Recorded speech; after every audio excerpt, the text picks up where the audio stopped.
अब हम लोग पढ़ना है लॉजिक गेट के बारे में। तो लॉजिक गेट एक ऐसे डिजिटल संकेत होते हैं जिसमें इनपुट और एक मीनिंगफुल आउटपुट निकलता है। तो ये लॉजिक गेट जो होते हैं 3 टाइप्स के होते हैं, ठीक है। एंड गेट,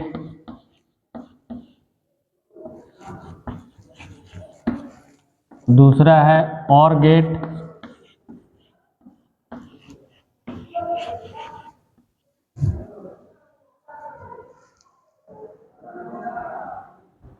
और तीसरा नंबर जो है आपका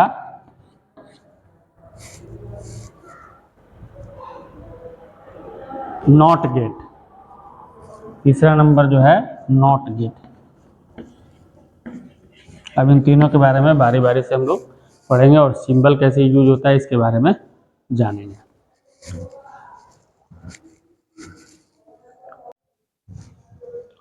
पहले हम लोग पढ़ेंगे एंड गेट के बारे में। एंड गेट का सिंबल क्या होता है कि 2 इनपुट हैं ए और यहाँ डॉट रहेगा, ए एंड बी। जब दोनों इनपुट होंगे तब उसका रिजल्ट पुट वाई यानी आउटपुट आएगा, दोनों रहेंगे तब, ठीक है। अब इसका सत्यता सारणी कैसे लिखते हैं हम लोग ये जानिए। आप सत्यता सारणी, ये इसका सिंबल के लिए यूज होता है। सत्यता सारणी, ट्रूथ टेबल, इसको सत्यता सारणी, किसी न किसी गेट का आपको ट्रूथ टेबल लिखने के लिए आएगा, ठीक है। तो ऐसे अगर हम एक टेबल टाइप का बनाएंगे, ठीक है। हमारा 2 है इनपुट, एक ए है, इसे थोड़ा सा इधर करते हैं, ठीक है, और एक हमारा बी है, और A and B is equal to हमारा वाई। तो अब देखिए यहाँ पर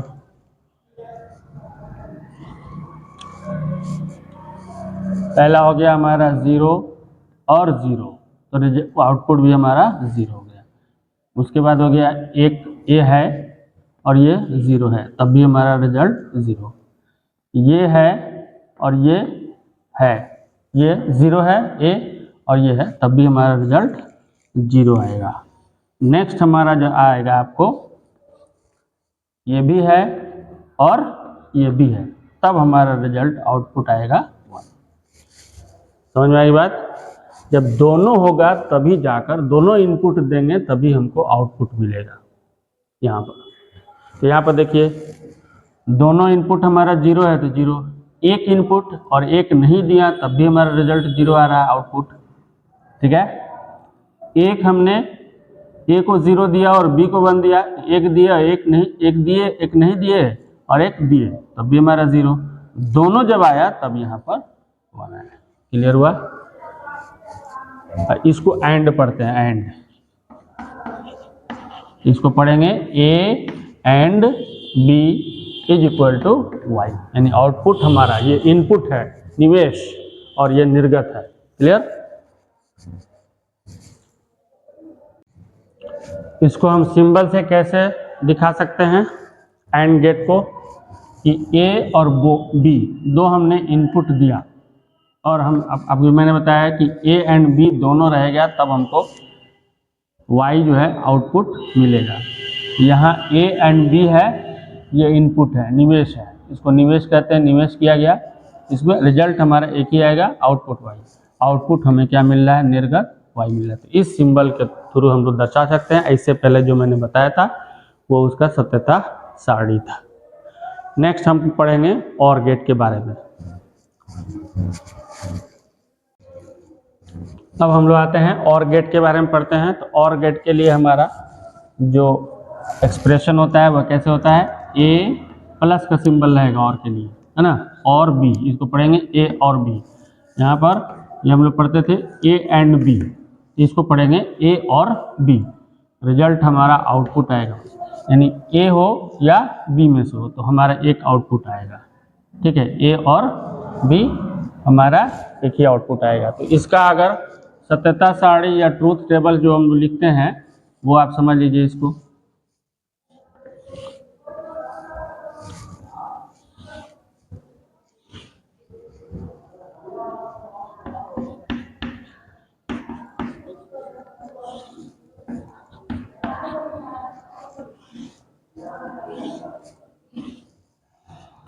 अब देखिए 0 0 तो रिजल्ट भी हमारा 0 आएगा। 1 और 0 तब हमारा 1 आएगा।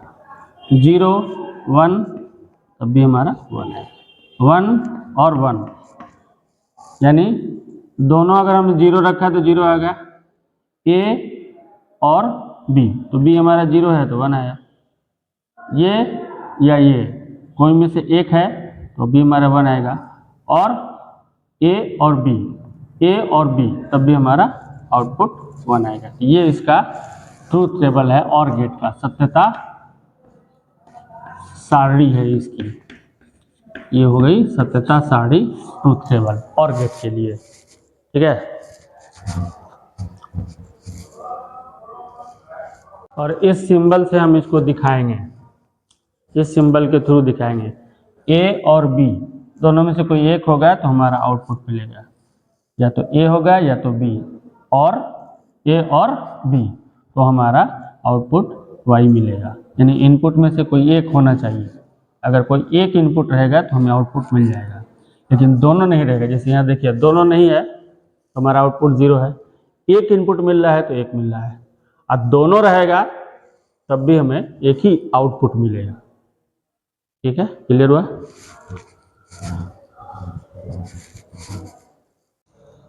नॉट गेट, नॉट गेट में केवल एक इनपुट और एक आउटपुट होता है। नॉट गेट में एक input A not Y, not Y, not मतलब A नॉट Y, बात को समझिए यहाँ पर A नॉट Y।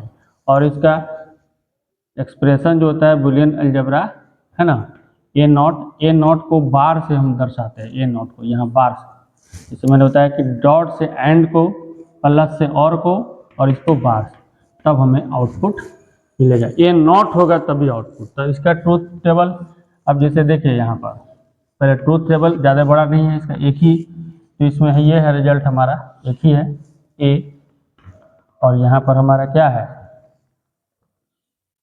ठीक है। अगर नॉट है यानी 0 तब 1, अगर है तो हमारा 0। इस सर्किटल से देखिए खुला है यहाँ पर ये, तो इसमें करंट फ्लो होगा और ये बल्ब जलेगा। जैसे लॉक कर देंगे ये रेसिस्टेंस उसको रोक देगा और बल्ब नहीं जलेगा। नहीं रहेगा तभी जाकर काम कर, नहीं है तो 1, है तो 0। तो समझ में आ गया तीनों गेट।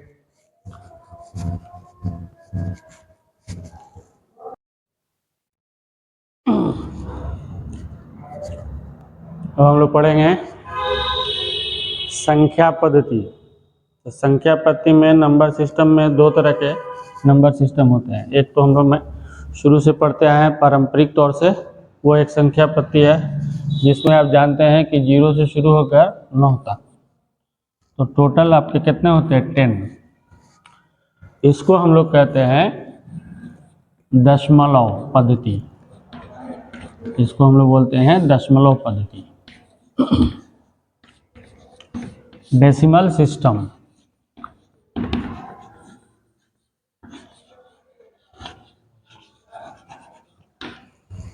ठीक है, इसमें भी कोई नंबर को अगर हम दिखाना है, अगर मान लीजिए कि हमने 41 लिख दिया तो 41 का मतलब ये 41 जो है दशमलव पद्धति का है, यानी उसमें टोटल नंबर हमारे 10 होते हैं। तो इस तरह से दिखाना है आपको इसमें।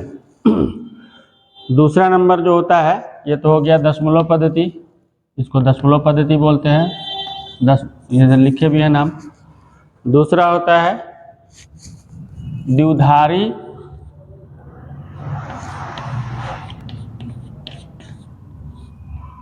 अंकन पद्धति, द्विधारी, ये भी दशमलव अंकन पद्धति लिखाएगा, द्विधारी अंकन पद्धति। ठीक है, बाइनरी डिजिट, बाइनरी डिजिट। तो इसमें जो होता है 2 ही नंबर लिए जाते हैं, जो कि जितने इलेक्ट्रॉनिक्स गैजेट्स है या कंप्यूटर है, लैपटॉप है, इसमें सिर्फ 2 वो नंबर है और उसी को वो कन्वर्ट करता है, ठीक है, डिस्प्ले में आपको दिखाता है।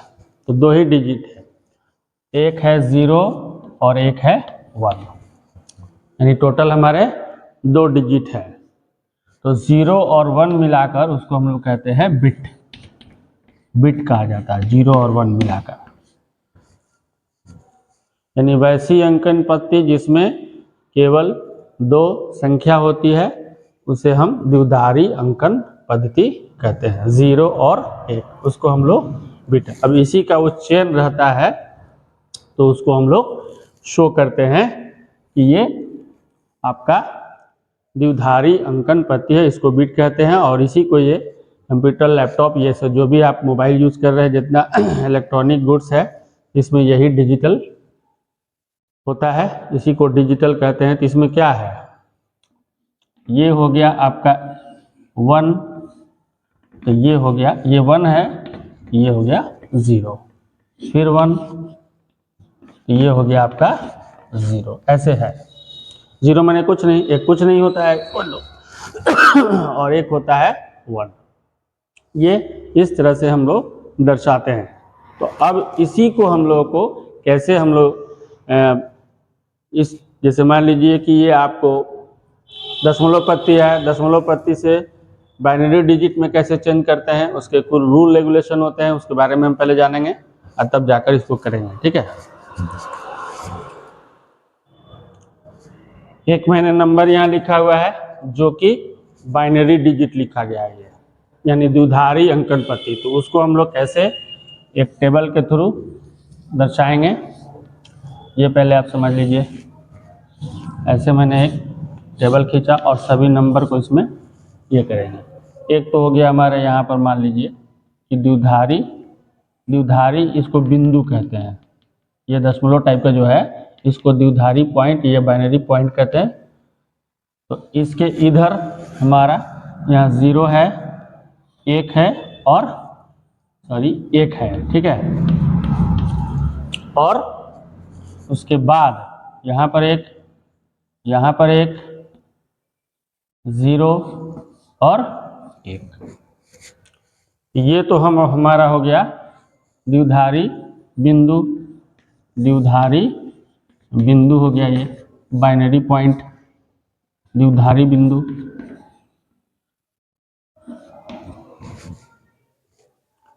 अब इसको हम लोग ये एक बाइनरी डिजिट है, इसको पढ़ेंगे 1 0 1 1 द्विधारी बिंदु 0 1 1, इस तरह से पढ़ते हैं अलग अलग, क्योंकि तो डिजिट वाला सिस्टम होता है।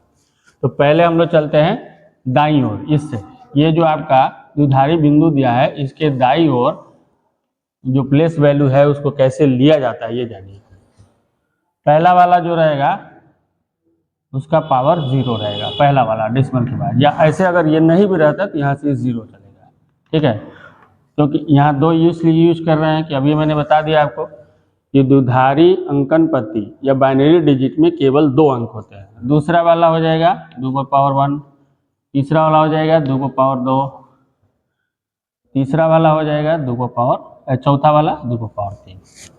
इस तरह से इसका पोजीशन लेते हैं। ये तो द्विधारी अंकन पद्धति। अब यहाँ से 2 की पावर -1, 2 की पावर -2, 2 की पावर -3, ये क्लियर हुआ। ये प्लेस वैल्यू कैसे निकालते हैं उसको हम, तो सबसे पहले हम लोग क्या करेंगे कि दशमलव पद्धति से हम लोग क्या करेंगे कि उसको बदलेंगे किसमें, द्विधारी अंकन पद्धति में। मैंने एक दशमलव अंकन पद्धति का एक अंक लिया है 41, इसके नीचे 10 लिखा हुआ है, इसका मतलब इसी को चेंज करना है। तो पहले हम लोग क्या करेंगे, यहाँ लिखेंगे इसे, ठीक है।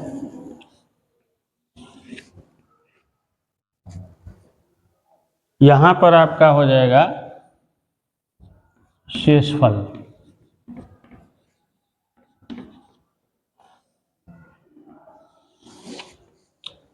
और हम लोग ये डिजिट को डिवाइड करना शुरू करेंगे। अब तो आप जान रहे हैं कि हम किस में बदल रहे हैं, द्विधारी अंकन पद्धति में। तो 2 से हम इसमें भाग देंगे, तो भागफल यहाँ लिखना है, जैसे 2 से भाग दीजिएगा तो 20 आएगा, और शेषफल आपका 1 आएगा।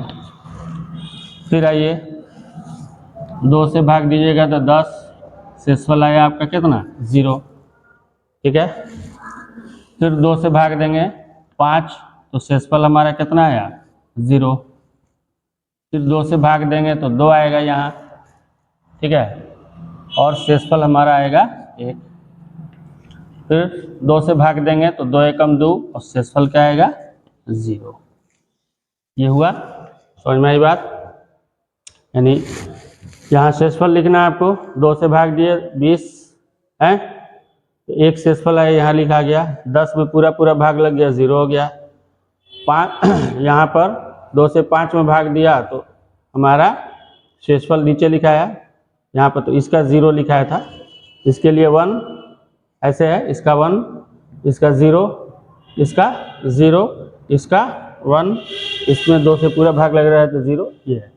अब क्या करेंगे, जो लास्ट वाला 1 आएगा वहाँ पर ये यहाँ ऐड कर देंगे और इधर से हम लोग ऊपर की ओर, इधर से ऊपर की ओर हम पढ़ेंगे, यानी 1 0 1 0 0 1, यानी इसका द्विधारी अंकन पद्धति में आपका जो वैल्यू आ रहा है, यहाँ से हम लेंगे 1 0 1 0 1। अब ये यानी ये 41 का द्विधारी है। इस तरह से हम लोग बदलते हैं, ये इजी है। तो आप भी थोड़ा कोशिश करिएगा, जो हम 3-4 दे रहे हैं कल हमको लाकर दिखा दीजिएगा। 51 का करिए, 61 का करिए, 71 का करिए और 87 का करिए आप। ये तो हुआ आपको दशमलव अंकन पद्धति को द्विधारी अंकन पद्धति में बदलना। फिर से समझ लीजिए, अगर इसको हम बदल रहे हैं तो यहाँ पर हम इससे भी डिवाइड करेंगे, ठीक है, 2 से हम डिवाइड कर रहे हैं इसमें, तो जो डिवाइड करेंगे हम 2 से तो जो शेषफल आएगा यहाँ लिखेंगे। मान लीजिए यहाँ से शुरू कर रहे हैं हम, 2 से शुरू किए, शेषफल आया हमारा 1, ठीक है। फिर 2 से 20 में मैंने 2 से 20 में डिवाइड किया तो शेषफल हमारा 0 आया। 2 से 10 में डिवाइड किया तो 0 आया। 2 से 5 में डिवाइड किया तो हमारा 1 आ गया। 2 से 2 में डिवाइड किया, पूरा डिवाइड करके 1। अब ये 1 यहाँ लग जाएगा और नीचे से ऊपर की ओर वो द्विधारी अंकन पद्धति कहलाता है। जैसे हम लोग अभी निकाले हैं 41, जो एक दशमलव डिजिट है 10 अंक वाला, उसका द्विधारी अंक हम लोग निकाले हैं ये, ठीक है। अब इसी को हम लोग उतना लाना है। मान लीजिए कि किसी द्विधारी अंक को बोला जाए कि दशमलव अंक में बदलिए, तो क्या करेंगे, यहाँ स्थानीय मान को इंटू करेंगे 2 की पावर से। हमने बताया था कि 2 की पावर हमारा 0 से शुरू होता है। फिर यहाँ पर हो जाएगा बीच में प्लस का सिंबल, ठीक है। इसके लिए स्थानीय मान हमारा क्या है 0 और 2 की पावर कितना होता है 1 होगा। फिर प्लस स्थानीय मान हमारा क्या है 0, 2 की पावर कितना हो जाएगा 2, यहाँ प्लस स्थानीय मान हमारा कितना है 1 और 2 की पावर कितना हो गया 3, प्लस स्थानीय मान हमारा 0 है तो 2 की पावर कितना हो गया 4, ठीक है, प्लस स्थानीय मान हमारा क्या है 1 है और 2 की पावर हो गया हमारा 5। क्लियर हुआ, समझ में आई बात। इधर से हम लोग कैसे बताए थे हमको द्विधारी अंकन से इधर ले जाने के लिए, कि पहला हमारा 2 की पावर 0 रहेगा, 2 की पावर 1 रहेगा, 2 की पावर 2 रहेगा, 2 की पावर 3 रहेगा, 2 की पावर 5 रहेगा, 2 की पावर 4 रहेगा, 2 की पावर 5 रहेगा, आगे भी रहता तो ऐसा बढ़ते चला जाता है, ठीक है। अब इधर से आते हैं, किसी भी चर या अचर राशि पर अगर 0 वैल्यू होता है तो उसका मान कितना होता है, तो 1 से 1 में इंटू करिएगा तो 1 आएगा। इसका तो 2 ही आएगा, लेकिन 0 से इंटू होगा स्थानीय मान से, तो इसका 0 हो जाएगा। इसका 4 आएगा, 4 से 0 में इंटू करिएगा तो 0 आ जाएगा। इसका क्या आएगा, 2 का हम पावर 3 है तो 2 दूनी 4, 4 दूनी 8, 8 एकम 8। इसका ये 16 आता, 16 में 0 से गुणा करिएगा 0। इसका आएगा 2 दूनी 4, 4 दूनी 8, 8 दूनी 16, 16 दूना 32, 32 में 1 से गुणा करिएगा 32। अब इसको हम लोग को क्या करना है, जोड़ देना है। तो 1 0 का तो कोई वैल्यू नहीं है, 1 और 8 जोड़िएगा तो कितना आएगा 9, 9 में 32 जोड़िएगा तो आपका आएगा 41। तो देखिए कैसे आसानी से इसको हम लोग बदल सकते हैं, यानी किसी द्विधारी अंक को हम दशमलव अंक में बदल दिया। ऐसे पहले हम लोग क्या बदलते थे, दशमलव अंक को द्विधारी अंक में। इस तरह से कोई किसी का भी आएगा आप आसानी से बदल सकते हैं।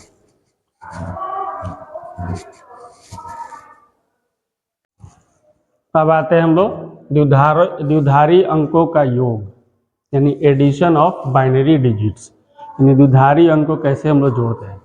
पहला आते हैं 0 + 0 बराबर आपका 0 हो जाएगा, 1 + 0 बराबर हो जाएगा 1, 0 + 1 बराबर हो जाएगा 1, ठीक है।